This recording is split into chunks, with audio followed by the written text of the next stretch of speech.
The presidency will be decided in 13 battleground states. They have a combined population of 108 million, a third of the country, and a third of the electoral votes, 173. Of course, it takes a total of 270 to win. Our correspondents have the battleground states covered, beginning in a state that has picked the winner in all but 2 elections since 1904, Ohio. I'm Dean Reynolds in Columbus, Ohio, where 23% of the state's registered voters have already cast ballots, about 11,000 more than did so in 2012.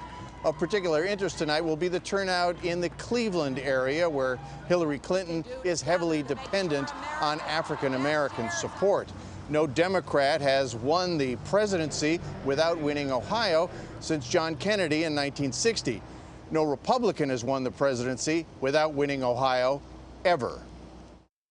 I'm Mark Strassmann in Miami, where there's a push by both sides for last-minute voters. This was a rally in Little Havana by Hispanics for Hillary, in a state that has roughly 2 million Hispanic voters. Clinton wants them, Trump needs them to win the state and have a chance to win the White House. 6.5 million Floridians voted early, a record. 3 million more may vote today.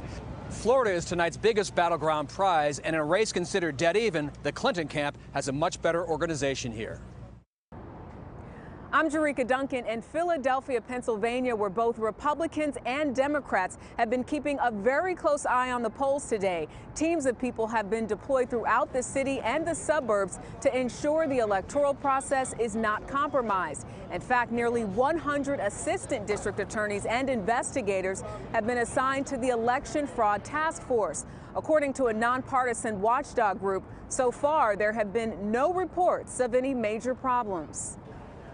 I'm Jan Crawford in Raleigh, North Carolina. To win here, Clinton needs a big showing from African-American voters. But early voting, compared to 2012, is down 9%. Today, we saw voters standing in line, making calls to try to drum up support like this.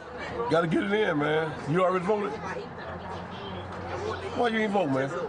Now, on the flip side, Trump needs rural whites to come out big, and early voting suggests they did.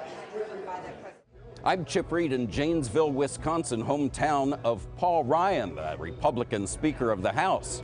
Ryan is expected to win re-election to Congress tonight, but when he returns to Washington, the road is expected to get much rougher. If Hillary Clinton is the next president, she and Ryan could be engaged in an epic battle for the next 4 years. And if it's Donald Trump, well, Ryan refused to actively campaign for him, prompting some conservative House Republicans to call on Ryan to step down as Speaker.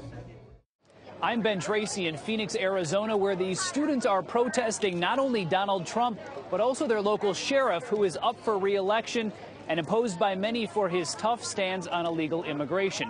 Now, this is a red state that Hillary Clinton is trying to flip and make blue, but that is a very tough challenge here. Since 1952, only one Democrat has won the state of Arizona, and that was another Clinton, Bill Clinton, in 1996. Scott? Ben Tracy, thanks one and all. That's just a sample of our CBS News Election Night team covering the entire nation and the world. We'll have our entire team at the top of the hour, 7 o'clock Eastern Time, and then we will be on all evening and well into the morning with the latest returns and analysis.